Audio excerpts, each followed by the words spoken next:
Hello and greetings, everybody. Welcome back. Um, we're in another episode of interesting things, tips, tricks, or just fascinating things that you might not have known or been able to see in Fallout 4. So this time, I'm going to do something. I did it once before and I found it fascinating, so I thought I would share it with you all. So what we're going to do is we're going to look at what Sanctuary and the area around Sanctuary looks like before the war. Now, yes, many people, myself included, have run through Sanctuary Hills as best we can. But there's a bit of a default thing that Bethesda programmed in, which is if you do not run up the road to get to the vault, you run down the street past the army guys and their all-terrain vehicles, and you run towards Sanctuary Bridge. As soon as you get to Sanctuary Bridge, the bombs go off and you die. So, you can't really get a good look at what's going on. So I thought, what the hell? Let me show you guys what pre-war Sanctuary looks like. After I get a drink.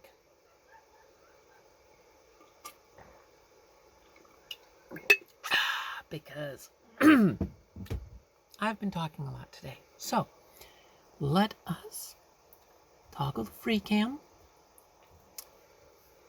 And here we go. So, this is our house.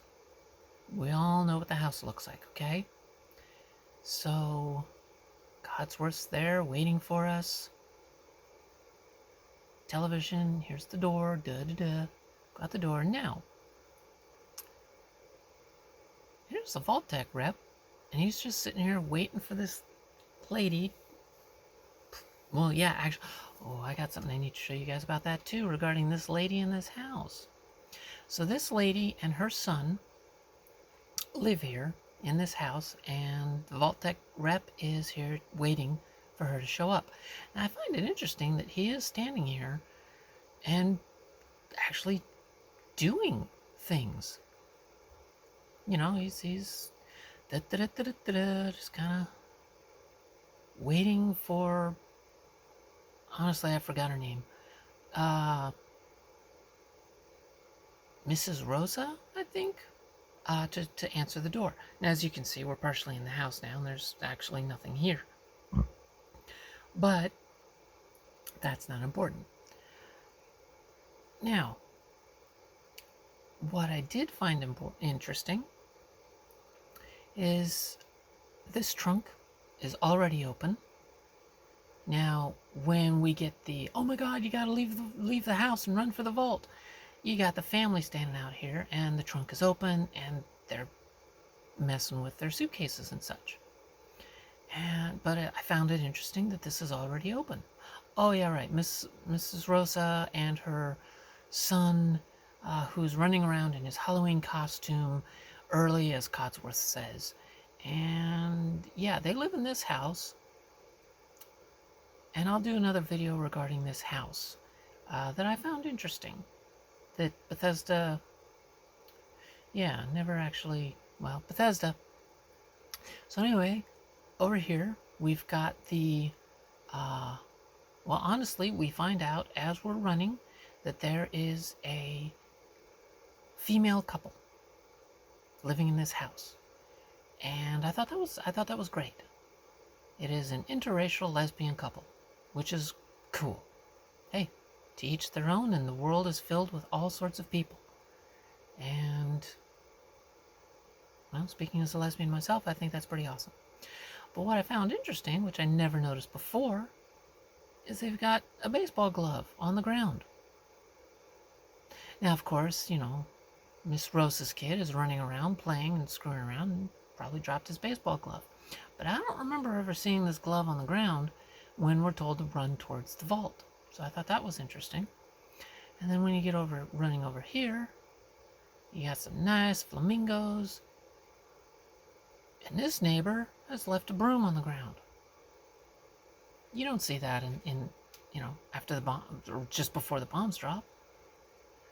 If you go back here, oh, hell, before going back there, let us run down here. And this creek is actually really nice. It's nicely filled with water.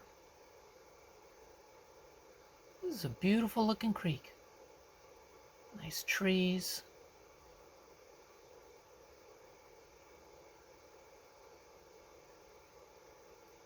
And this is just really nice. I can see why people would move into Sanctuary Hills. This is a nice place. Whoop. So I've hit the border there.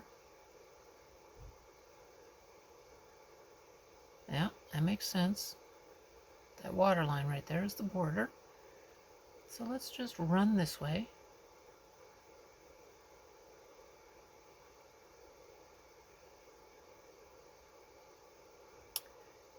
Huh. Alright. This island is not here after the war. It's like it got flooded because there is a section where you run down here and you run onto some land, basically, just under the water so you're not taking rads. But it's actually kind of around here. But if you run over here, this area, if you can see my pointer, this area is kind of deep and you start taking rats. And then you got the bloat flies over here. And interestingly, there's no ATV over there, or personnel carrier, I should say. There's no APC over there, armored personnel carrier. Interesting.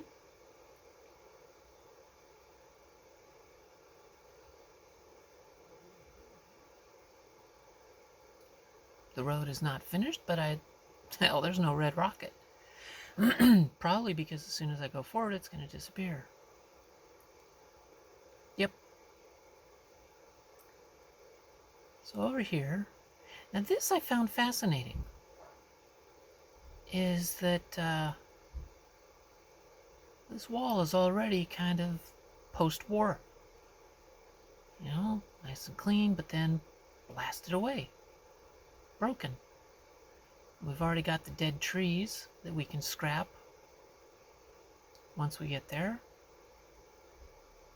There is no playground here, although I've kind of figured out why. I shouldn't say figured out. I've come to an idea, headcanon. Basically, this area here, there were survivors after the war. Obviously, we've seen them.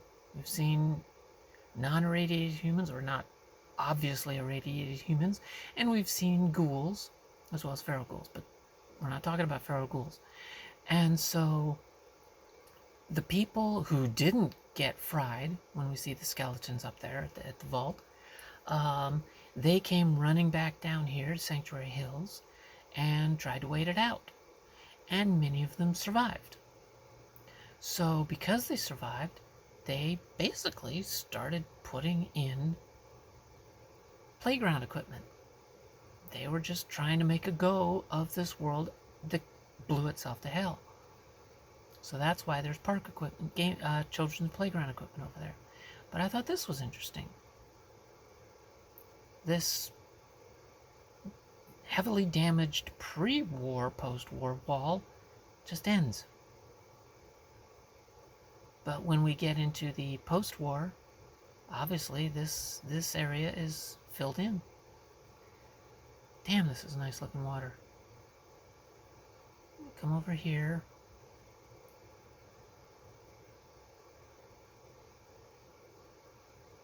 I found this interesting too, is we've got this land that goes over here, but then, oh, look! We have more green land underneath. Wow.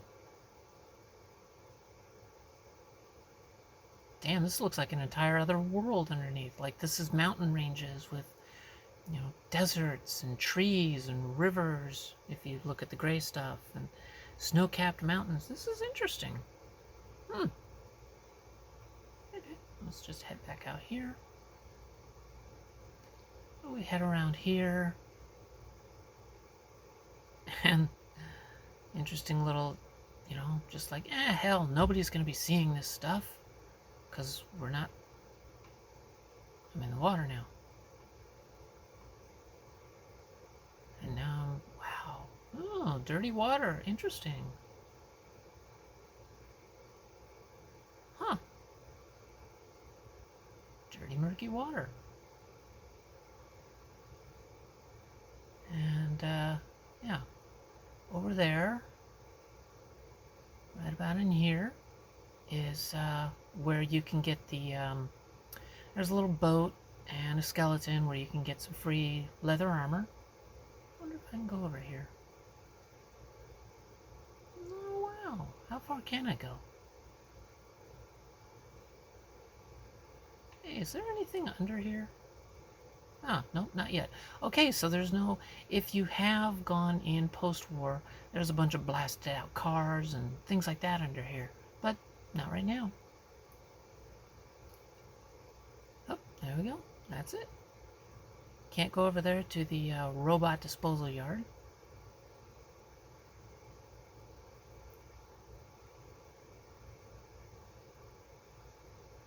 And over in this area is the person who is doing target practice, a scavenger who is doing target practice, and they just automatically turn hostile because that's what scavengers do, apparently. I don't like that. I always wanted the scavengers to be... I mean, I do like that the scavengers are like, back off, this is mine. And you're like, okay, but if you don't back off, the instant they say back off, then they just start shooting you and you have to treat them like raiders. And I don't like that, because you yourself are a scavenger. You know, it'd be cooler if you could actually... You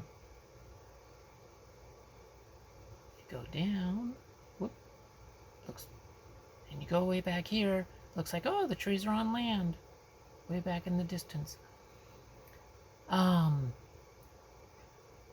So, yeah, I wish the scavengers were more willing to talk. Even that we could trade with them. You know, they may not have a lot of junk on them, but we could trade with them. But, no, they're just a different kind of raider. Go over here. Bunker. Apparently the bunker hasn't been built yet, which is interesting. Like what? He built the bunker after the bombs dropped? To protect himself from the bombs dropping? Strange. Okay, duffel bag's not on the roof yet.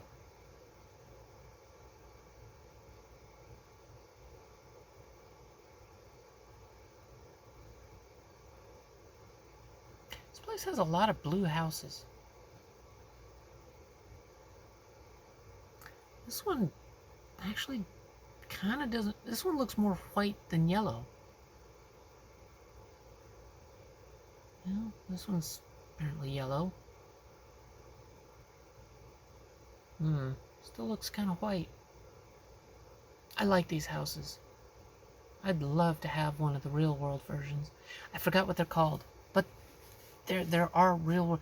I think there's like 500, 1,500 of these houses. Yeah, they're all metal on the outside and on the inside. They're amazing houses. There's a couple of people who have restored a few, and they're making it so that you can rent. You can, it's like a holiday home. And they've turned the inside to be like the 50s with 1950s magazines and 1950s type packaging of foods and things like that. It's pretty cool. Oh yeah, here we go. Here's the house. Here's the truck that we normally see.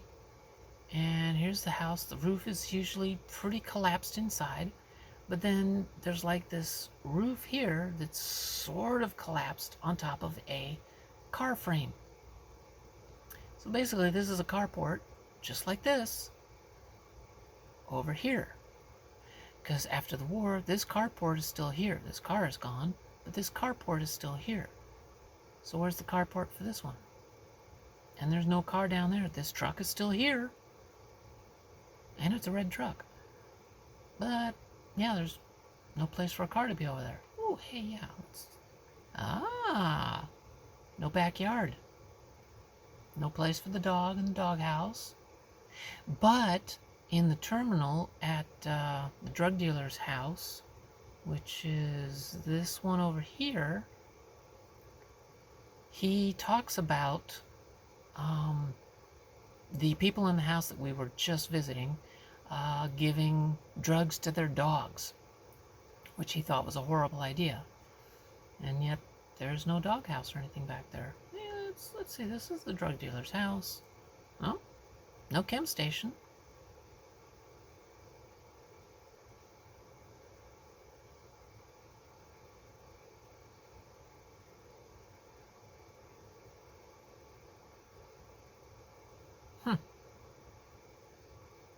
Okay, yep, I'm gonna say it here too. I've mentioned it in a couple of comments on YouTube, but I really have a problem with these cars. Okay, I don't have a problem with the cars. I like the cars. I like the look of the cars. I think they'd be fun to drive.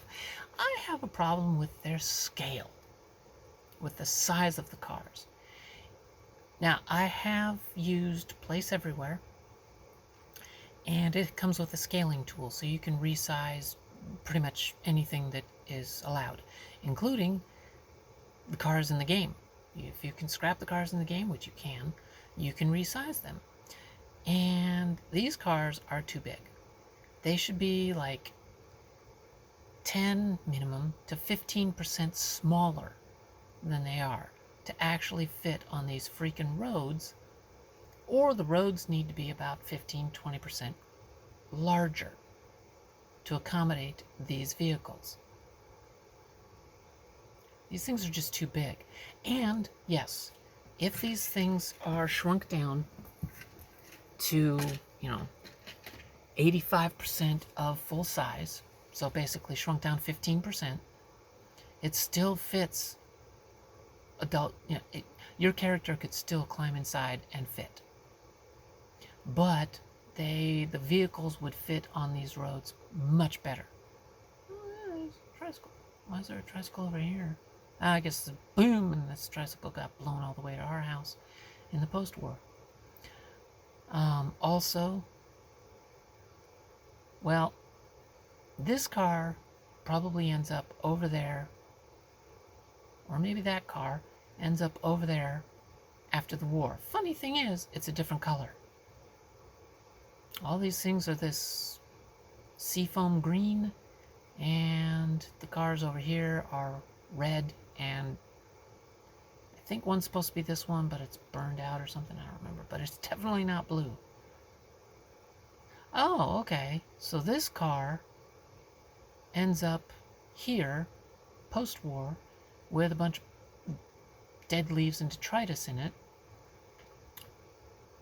because somehow it went from under there to right over here, driving away.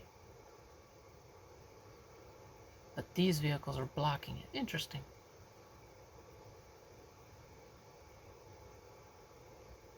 Yeah. Sorry for spinning. Oh, yeah. And another thing. These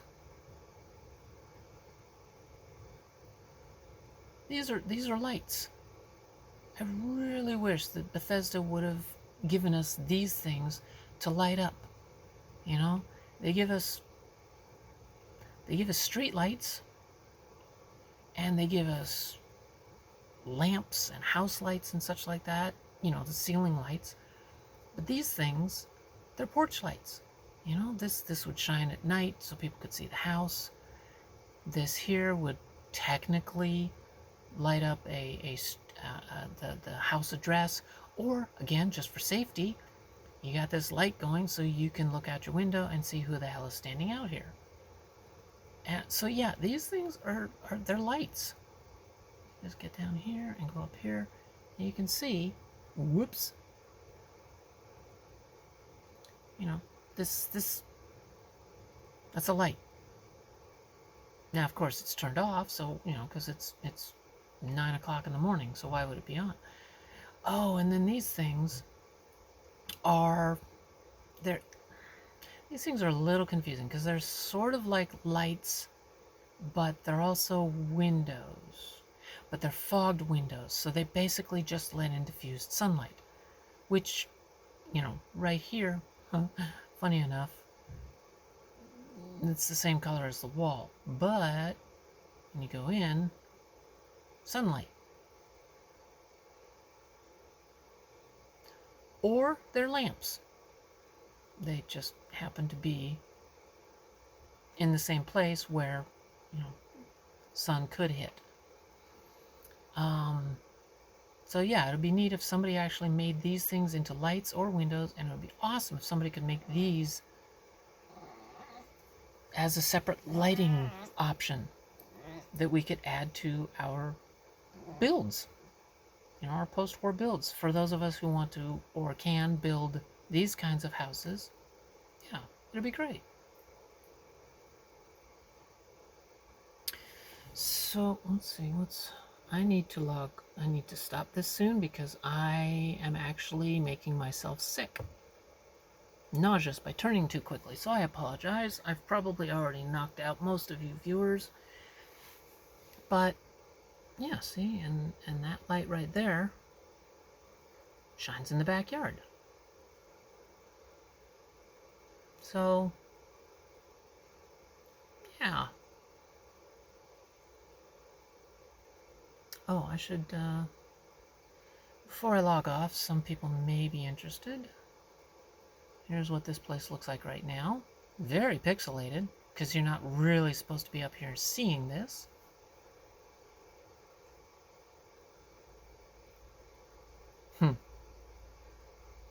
Interesting. There's none of the machinery up here. Okay, there's one. But, yeah, none of the big stuff's up here. Okay, let's check out the vault. And then, oh, yes. This is interesting.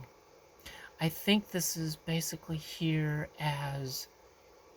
This is a trigger event. As soon as you go through this bubble, that's the other time that it actually says, okay, let's set off the nukes and lower you into the vault. So yeah, nothing in there. Interesting. Okay, so let me get back to where I was in the bathroom. And thank you all so much for joining me. I hope this was as fascinating to you as it was to me. And now I need to relax because I actually made myself a bit nauseous from the turn on this controller is really fast. So yeah, I apologize for that. I hope I didn't upset anybody's equilibrium or made anybody else sick. So again, thank you all so much for joining me. I hope you had fun. Be excellent to each other. And party on. Bye.